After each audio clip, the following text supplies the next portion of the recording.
The very first thing is research. Research is probably your single most important thing. You need to understand your market. What is it you want to sell? Is it something that people want to buy? You know, because people might want it, but are they willing to pay for it? You understand? You need to understand your competitors. What kind of competitors do you have within the industry that you're going? So, if you're in the coaching business or you're on the online course business, you need to understand what is it you're providing. How are you going to compete with the other people out there that are selling the same service as you? How are you going to build your brand?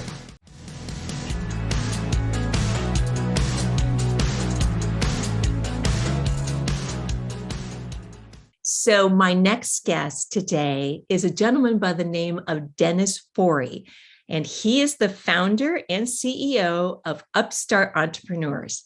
He's a business mentor. He's a digital marketing guru, and he has over 25 years of experience at building 7 to 8 figure businesses. So obviously this man knows what he's talking about, and he has a mission to show others how to do it. So you definitely have to spill your secrets because I want to know too. So tell me, how did you get to where you are to building these big businesses? Oh, Kathy, it was a lot of pain, tears, sacrifice, sleepless nights, going hungry, this has been, I've been at it, a lot longer than 27 years. 27 years, since you finished school, but I actually started in entrepreneurship when I was young, about 12, because I grew up in a very poor family and we didn't have money for anything. So if you wanted something, you needed to work. And being the lazy bugger that I am, I did not really appreciate manual labor as much. So, I got very tired very fast working, on the power stations, doing manual labor and that. So right. I learned very quickly to okay, what can I do? What is easier? How can I outsource things, and make money out of it? So I learned from a very young age how to do that. So what was your first job, or what was your first thing that you did then? Because you got me. I started when I was 11, so we started just about the same age in this whole entrepreneurship journey. Well, I was about 12, 11, 12 as well. It wasn't a business, the first thing. The first thing that sort of got me into it was my father had these beams that they use to build the power stations. It's like I-beams. They're massive pieces of metal, and it's about 10, 15 meters. Now, I'm not sure what that is in feet, but I'm about 30, 45 feet, things. And he came with 5 of them and he said to me, okay, great. I'm going to give you, and let me work this out. I'm going to give you $5 per beam that you sand down, remove all the rust and paint it. Wow. Now, bearing in mind, I'm in South Africa, $5 is a lot of money. I do all of those. I could literally buy myself the coolest bicycle ever. Okay. It was like the top thing. I got 30 years plus ago. But, and I looked at this and I started working on it with my mate. And I think we lasted about 20 minutes. I said, no, this is crap. We can't be doing this. I said, no, there's got to be an easier way. Let's go and hire someone. Let's go and get people. They're all standing in front of the power station looking for jobs, etc. Okay. We actually went out and found someone. Now, bearing in mind back at that stage and bearing in mind South Africa, so the labor costs are completely different. Someone was earning there on a daily basis back then probably about $2 a day, for manual labor. So it wasn't a lot of money, right? We said, okay, well, we'll hire 2 people, it was 3 people, and we're going to pay them $2 a day, So of my $5, I'm punching out in total, I would have made like $25, but out of that, I'm giving $6 to these guys. And then I went out and bought them food, and I bought them cool drinks and everything else and everything that they needed. And at the end of the day, my total cost was about $9.50, and they've ended up and they finished the stuff. My father came home, and I come from a very strict family. My father is a proper Dutchman. Okay, so South Africa, we grew up in the bush, so the big five, lions, all of that. That's how we grew up. Okay, so it's not in the city. I didn't grow up in a city. I grew up on a farm. Okay, so he came home and he said, "Okay, well, is it done?" I said, "Yeah, it's all sorted." Now my mom went ballistic. She was like, "No, you cannot give him the money. He didn't do it himself." Yeah, and my father looked at this, it's done perfectly, and he said to me, he's going to grow up to be a manager. Back then, the word entrepreneurship wasn't around, not in our neck of the woods. No one knew what that was. He's going to be a manager. And since then, my father was like, "Okay, great. I want you to come up with other ideas. What else do you think you can do?" And my first business was actually a bicycle. And I had built a cart behind my bicycle with a cooler box on, with cool drinks and chips and things like that, and driving along the golf course. Every Saturday and Sunday, I would drive around the golf course. And as the guys, were going, I would sell them that because I didn't want to be a caddy.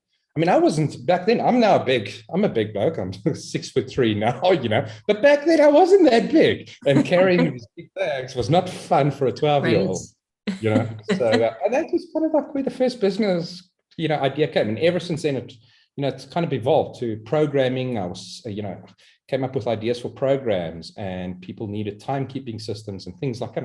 And I'd write these programs and sell them, and things like that. And I've been in all kinds of industries, from, retail, selling, milk and bread and stuff like that, through to tech, through to e-commerce. So been around the block a few times. Well, it seems like that you learned at an early age the power of leverage. Yeah, and only because I was lazy. I'll be honest, I probably would not have done it if I wasn't lazy. So let me ask you this. So one of the things that you have said is it's your mission to show others how to do that. I actually did a little research and I found an interview you had done for CNBC. And you talked about mentorship. So tell me about that. Tell me why you think it's important. And did you have a mentor early on? So early on, no, I didn't have a mentor. And if I look back at my biggest regret ever was not finding myself a mentor, someone that had been there and done that, not just a normal coach. I'm talking about a coach on steroids, someone that had actually been there. They've done this stuff, they've had the experience. They've built their own companies and things like that. So when I built my companies, and I had a lot of failures in that, and my first really successful business was a tech company where I developed an app, and I had actually gotten myself a mentor. And weirdest thing, I mean, the first year of launching a tech company, and when it comes to doing apps and things, you don't make money quick. I think we made about $3.5 million on the first year. The thing wasn't even fully launched. We made $3.5 million, and it just kind of amazing. I mean, really, and it just grew exponentially.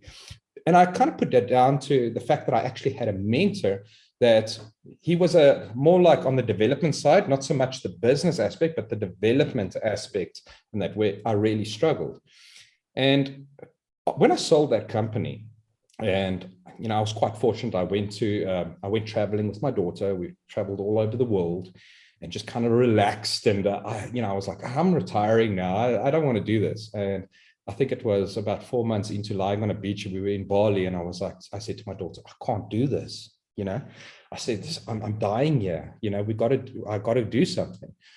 And people were constantly contacting me, asking me advice. How did you do this? How did you do that business? I owned a chain of hair salons. I owned a manufacturing company. I owned the tech company and all of that. They keep asking me, how did you do this? How did you do this? And immediately it kind of like, I can help people. What if I can give them my expertise and say, this is what I did. Practical, this is what I actually did, and show them what I did. Would that not benefit them? Because I was getting frustrated with so many programs out there, like training programs where, we'll teach you how to start your own e-commerce business. And that, what a load of rubbish. There was so much rubbish out there that I was like, that's not practical. You guys aren't looking at the full picture. You aren't looking ahead 2 years. And I just wanted to help people. Now, bearing in mind, I mean, I only started full-time mentorship probably 2 years ago. Even while I was mentoring back then, when you watch that interview, I still ran my own businesses. It wasn't, it was kind of like a sideline gig, if you know what I mean. Okay, right, your side hustle. I'll take 2 people to help them during the month because I was busy with my own businesses, growing them, etc. And then it was actually just before COVID, funny enough, about 3 months before COVID hit. And I was like, okay, I've sold the last business. I am now going to focus fully on mentorship, and then COVID hit. Right. So, yeah. And that's kind of like. Let me ask you a question, though. So when you're mentoring someone, and let's say they're just starting out, what would you say is like the top things that they need to do to get started? Well, okay, so the very first thing is research. Research is probably your single most important thing. You need to understand your market. What is it you want to sell? Is it something that people want to buy? Because people might want it, but are they willing to pay for it? Right. You understand? You need to understand your competitors. What kind of competitors do you have within the industry that you're going? So, if you're in the coaching business or you're on the online course business, you need to understand what is it you're providing? How are you going to compete with the other people out there that are selling the same service as you? How are you going to build your brand?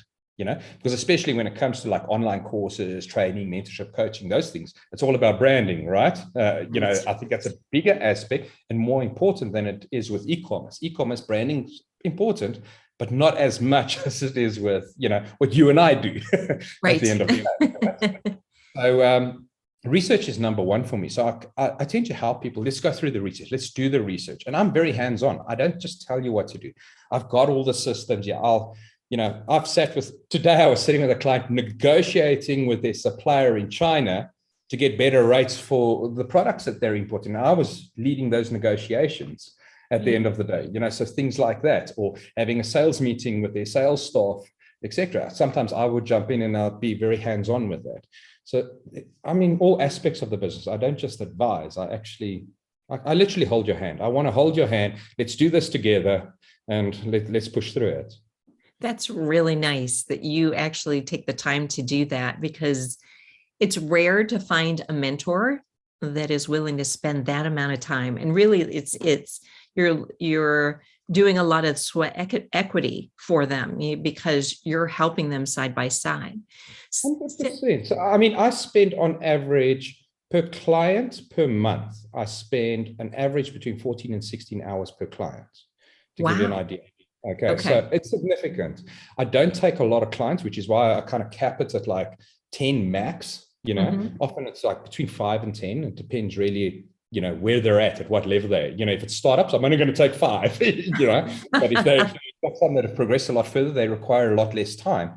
So I tend to play around with my time in that, but it's to be dedicated to helping them achieve. And my online courses are for the rest of the people, the other 3,000 odd people that are doing my courses. Great, they can do the courses, but the one-on-one mentorship, I tend to be really picky with who I get on.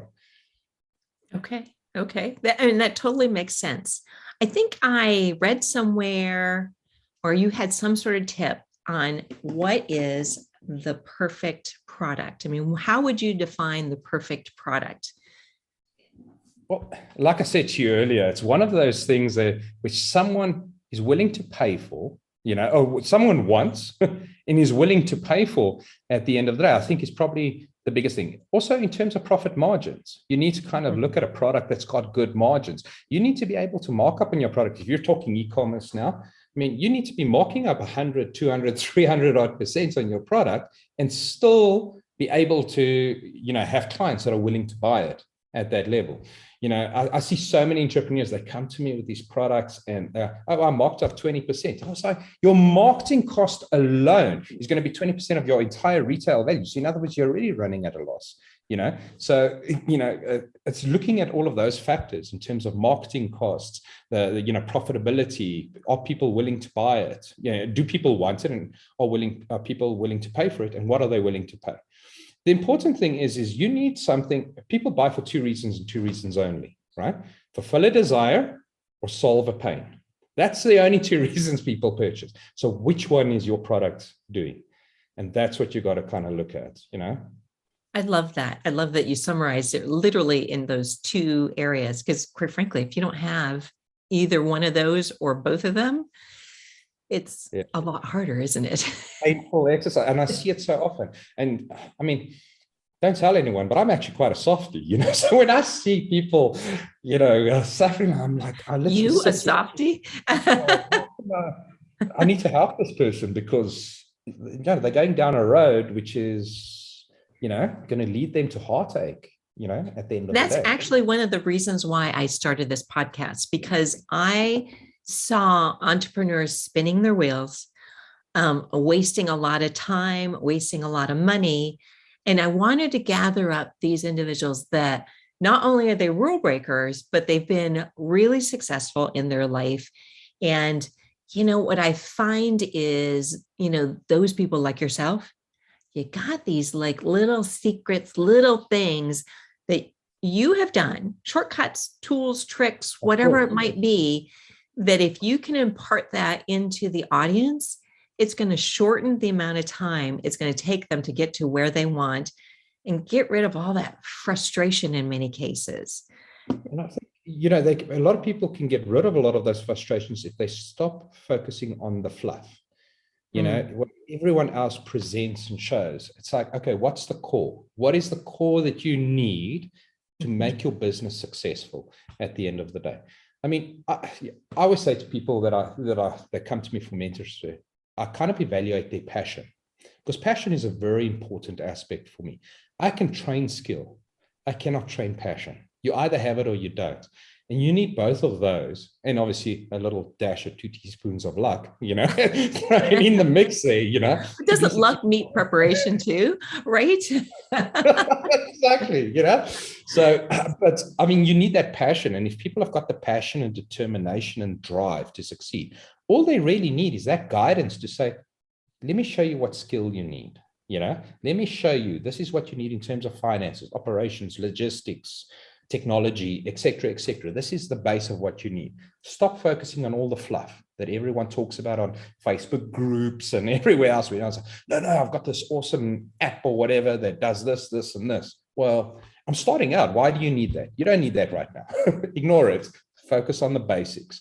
And if you've got the basics right, you can be successful. I mean, you know as well as I do, we're rule breakers, right? But even as rule breakers, we follow this process that we've developed ourselves, right? That have made us successful. And each time we start a business, each time we do something, we're actually following the same kind of process, aren't we? What we're trying to do is really impart that knowledge of that process to someone else. Actually, I did a post recently. Well, I actually think it went up today. I'm not too sure, but my post was 2 months in advance, scheduled 2 months in advance. But I actually said there that, you know, business isn't hard. Starting a business isn't hard. It's all about process. If you follow the right steps, do the right thing at the right time, you know, then you'll succeed. The problem is everyone's jumping step 1, step 7, step 9, step 2, you know, and that's when things fall flat. Right. It's all about the focus and the clarity, I think.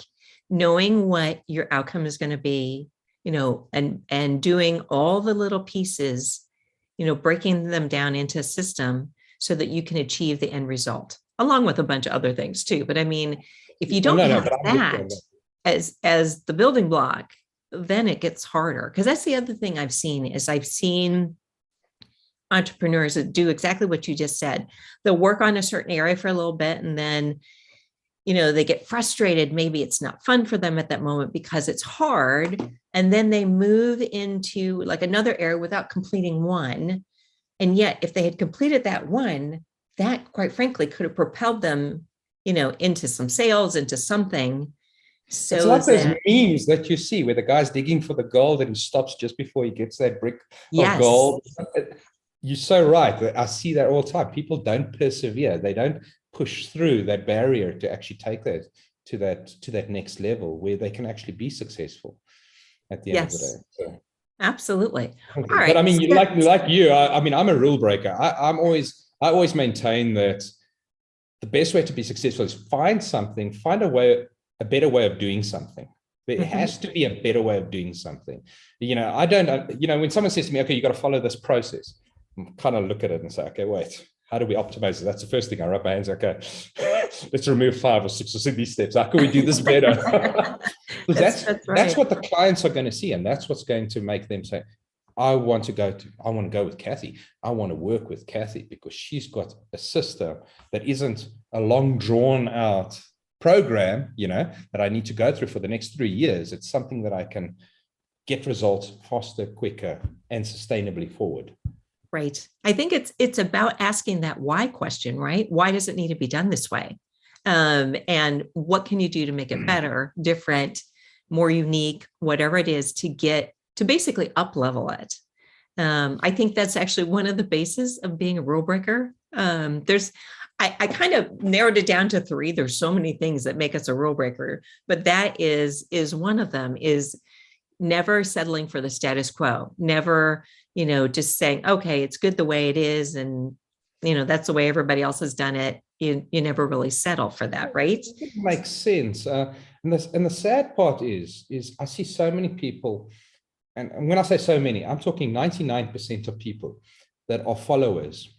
They're not leaders. They're not, in other words, people that go break the rules and say, there's got to be another way of doing this. It's got to be a better way, or experimenting. And they're not scared to fail. I'm not scared. I have failed hard. I have failed to the point of sleeping in my car. I'm a single dad. My daughter lives with me. I lived in a car with my daughter, living on leftovers from a local convenience store at a garage, at a gas station, that they were giving us every evening. Okay. I had failed to that level, from millions to that level. Okay. What did you learn from that? That's the thing, is what did you learn from that? Well, I must say I got rid of a lot of my arrogance, a lot of my pride. Okay, pride is a big thing. And I mean, I learned there were a lot of lessons that I actually learned through that. I mean, a magnitude of those things. But most importantly, it was to really focus on what I really wanted. I was chasing cash the whole time. I didn't have purpose. It was, how can we make the next million? How can we make the next million? And it was constantly that kind of drive, Okay. And then it was getting cocky because, oh no, I'm going to invest in this. I'm going to throw money into this. And eventually what ends up happening is strategy's gone and you're gambling.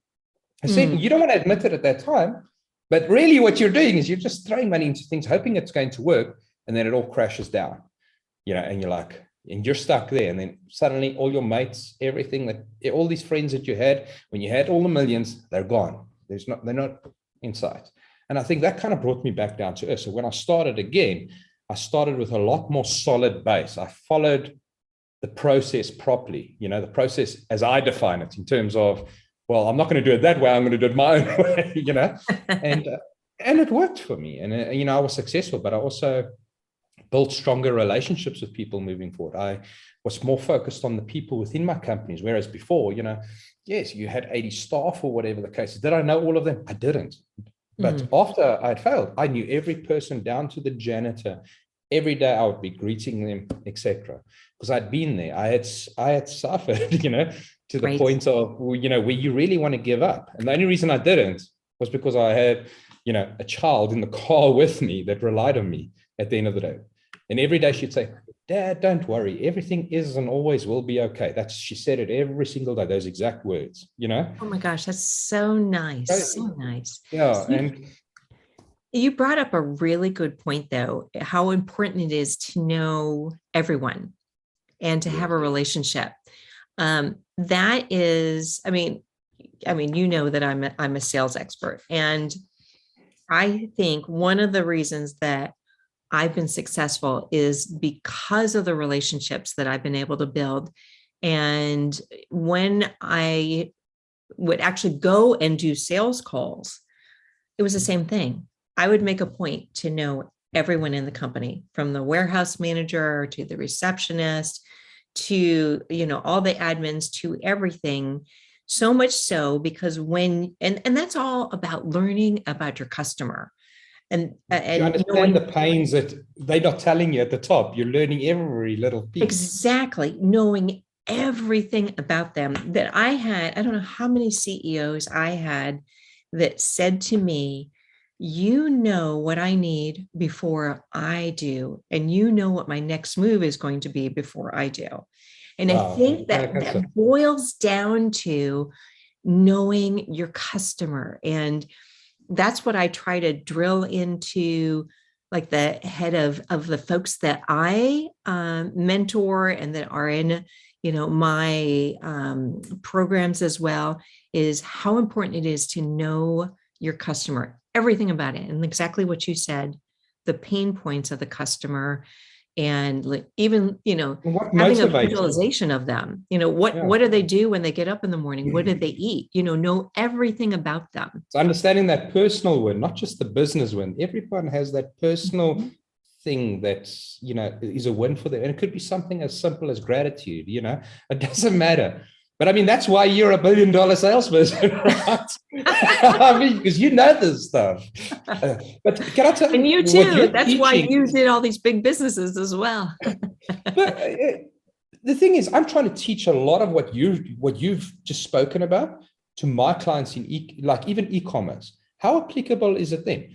Collect data from your clients. If you understand who your client is, not, it's Kathy and she purchased some shampoo, for her hair. Okay, well, what age group is Kathy? Is she married? Is she single? Mm-hmm. Where does she, okay, so you kind of got an idea where she lives, which is obviously address, etc. But you want to understand all the other factors that are important. Does she have children? Where does she like to vacation? What other interests and stuff does she have? All of those little things, those personal things that you need to understand. It's going to make you a better salesperson. And it's so hard to explain to e-commerce businesses that if you have that information, imagine the power that you have when you go send out an emailer or whatever, that suddenly this information and you can create personalized emails to them, not just hi Kathy, and that's the only personalization in the entire email. Right, exactly. So tell me about Upstart Entrepreneurs. So it's kind of evolved like 3 times. So quite a few years ago, about 6, 7 years ago, it was known as the trusted advisor, and that was that kind of sideline gig that I had. And then about 5 years ago, I decided to create a business called I converted it to Biz 101. Okay. And the reason I did that is I wanted to focus with children, because my daughter was at that stage, she was 12 years old. I wanted to get her focused on business, and I managed to get a whole lot of parents who were willing to pay me to mentor their kids. So I took this group of 10 kids, and I had them for 7 months. Every Saturday, they were with me for 6 hours. Every Saturday. That's the commitment from kids. For 7 months solid, they were with me every day, every weekend for 7 hours on a Saturday. And we went from business planning to creating their business names to designing their products that they wanted, whether it was a t-shirt business, bakery, car washes. There was one guy that did a little pyramid on a phone that it illustrates the screen 3D, so we went through the entire design process of these things. And once they had that ready, I had a whole lot of my mates sit like a dragon's den, and they had to pitch their ideas. And each person got, in dollars, it would be about $1,000. They got $1,000 investment into their business, which obviously in South Africa is a lot of money in terms of, it's a lot more than in the States. You can pretty much a lot for kids in general. So that's great. Yeah. So each person got this investment at the end of the day for their little business to kick it off. And then we launched their businesses and started their businesses. And it was just such a huge success. I mean, I look at my daughter, she had a food business we call it boerewors. It's like your hot dogs in the States, but it's quite different. It's quite different. We use game meat and stuff here, like impala, different animals here. And she turned over, I think, if I'm not mistaken, it was about $8,000 in 2 months. She turned over $8,000 in 2 months from that. The lady that made the most, was actually selling, she bought jeans, like old pairs of jeans, and then she'd rip them up and put patterns and little flowers on them, and she'd sew all of these things on. And these little like little diamond beads and everything. Right. She'd make it look like, and then she'd sell these things as her little designer, jeans or whatever the case is. And she made, I think, if I'm not mistaken, I think it was about $9,500 to $10,000 out of it over a 2-month period. It was crazy. And these That's were all kids between the amazing. ages of 12 and 16. Okay, so between 12 and 16, they were making this money. And that's kind of where I said, okay, I got to get Upstart now. I need to create Upstart. And that's kind of what motivated it at the end of the day. So Upstart is all about focusing on the mentorship. I obviously do digital marketing. I'm a digital marketing masterclass instructor. I have about 3,600 students online that do my online courses in terms of Facebook advertising. So I've got a range of different courses in terms of that. And people, sign up, do those courses, and then a certain amount will come to me and contact me for one-on-one mentorship to actually help them and guide them through that. And yeah, that's basically what Upstart is and how it started. That's amazing. No, that's really great. And I was going to say, you must have been a very proud dad too when your daughter did so well at such a young age. Yeah, the problem is that each time she does something for me, she bills me. What? Each time she does something for me, she bills me now. So, she's like, "Hey, Dad, this is what I'm doing. What are you doing?" Yeah, she now does like my social media. She does a whole lot of graphic design for my clients and things. So she's into the graphics design, social media management, that kind of stuff. And I bought her a whole lot of courses, all these top guys courses and stuff. So she's done all of these various courses over the last few years, and now she just focuses on that. And I mean, she's turning 18 this year, and I mean, she generates probably $4,000 or $5,000 a month for herself. Wow. As it is. As a 17-year-old, I have a 17-year-old as well. As a 17-year-old, that's pretty impressive. Yeah. So, and she doesn't spend the money because obviously she lives with dad. So, Dad, will you buy me? And I'm still a sucker. So. Oh my gosh. That's so great. That's really great. So, let me ask you this. We kind of touched on it a little bit, but what makes you a rule breaker, and where do you think that came from? I've always hated being told what to do. Okay. You and I both. I've hated it. And I think a lot of that has also come from, I used to get bullied a lot when I was in school. So I came from an environment where I was beaten up a lot. I was English. My mom was English, and I grew up in an Afrikaans town. And you just because of that, you just got beaten, just for the sake of it. And you always told, no, you got to do this, you got to do that. And there's such strict rules in this community that you have to follow. And I was like, I don't want to do that. For instance, I mean, the very first time that I broke the rules was in the town we grew up in. You could imagine you either became a miner or you worked on the power station. That's what boys did. Okay. No, you didn't do anything else. Okay. Maybe I'm a car mechanic. If you really didn't do that and you flunked out of that, you'd become a mechanic. That was it. Okay. And the girls all became accountants or office administrators and people like that. And all the management positions always got shipped in from the city. So you never became a manager there unless after 20 years of working. And I said to my parents, I don't want to become an electrician. I do not want to become a miner. I want to study accounting. And I ended up being the only boy in a class of girls for 3 years in high school, or in college, sorry, learning accounting. Wow. and law and all of those things. And I think that was the first rule break, where I first realized, okay, I don't need to conform to the norm.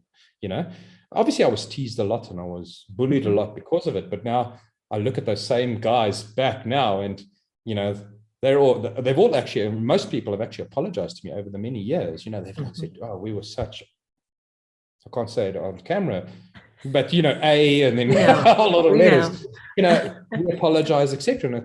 And it takes a lot for people to do that. But I also, as I built my companies and as I failed, I would need to go work for a company. And I worked as a sales rep, mostly in tech, selling IBM, Microsoft, SAP, all of the big ERP, CRM systems, manufacturing systems out there. And I didn't conform to the norm when it came to sales. I couldn't understand why. Okay, so we got to do this. You got to take the man to breakfast. Then you got to phone this. Then you got to send this email. I was like, geez, it feels so unnatural. Let's just build a relationship with the people. Let's just meet everyone. Let's understand what everyone wants to do. Let's do direct talk, etc. And that kind of led me into being a rule breaker at the end of the day as well, I think. It's just kind of got worse over the years. I just don't conform to anything, So. Right. Well, I think too, once you figure that out, because I think you and I have somewhat similar stories, but when you figure out, when you think outside the box, right, you do something different because you don't want to conform. You don't want to be like everyone else because, and I truly believe that everyone has like their own superpower. They have their own uniqueness, their own way of doing things. And if people harness that, everyone would be a lot more successful as well. So doing the same as everyone else because it's been done that way before and always since. I actually had a chat a few hours ago, about 2 hours ago. I was chatting to a friend of mine, and she's up for a promotion. Okay, big, massive manufacturing company, and she doesn't want to take the promotion and stuff because she wants to, she's happy where she is on the floor in the manufacturing and stuff, looking after her team, and she doesn't want to lose contact. And I said to her, so I drew a little picture, and I'd seen it around over the years, and I said, this is where you are at now, your comfort zone. This is where shit happens. In between you is fear. And I said, that's the only reason you don't want to move there. It's fear. So address that fear and actually just take that leap of faith and get to that, because that's where your dreams come true. That's where your goals, your dreams, and everything else you strive to be. It happens there. And you've got to jump over that chasm at the end of the day. You've got to take that chance, take that risk. I mean, what's the worst that could happen? So you fail. Right. How many people, and then you just pick yourself up. Elon Musk, you look at Elon Musk, all of Jeff Bezos, all of these guys. How many times have they failed? So many times. Yet we're scared that if we fail once, it's the end of the world. Rubbish. I have failed probably 3 times more than I have actually succeeded. Right. And I'm still going. And it just gets better and easier because the next time you do it, you're actually starting from a higher level of knowledge, and you can say, okay, so maybe I shouldn't break that one rule. Let me try the next rule. So okay. I think the greatest success comes from failure. I really do. I don't think you can succeed if you haven't failed. And it's all about first off, picking yourself back up and getting back out there, but also what did you learn? Exactly what you said. You got to write that down. Yes. Got to write that down. Exactly. So let me ask you this. So what is next? What are you working on right now? Well, I'm focused on the mentorship right now, but in the back, I've actually got I've got a tech business I'm busy with, an app that I'm developing. So I have got that in the background. I see a twinkle in your eye when you're talking. Yeah, so I'm kind of keeping it low key, in terms of what we're doing. But I've been kind of working it on and off for about 6 years in developing this. So it's been a long process, but only because I haven't really spent time on it. It's, like after we have our chat, I'll probably spend like 30 minutes or 40 minutes going through some designs, maybe do some coding, something along those lines. But I'm kind of at that point now where I'm saying, okay, I'm willing to, invest a few million and say, I'm going to get a team together and actually build this and run with it. So I've done the market research, stuff like that. So that's where I'm kind of aiming at. And then I've got 2 e-commerce businesses, which are actually businesses my daughter wants to start.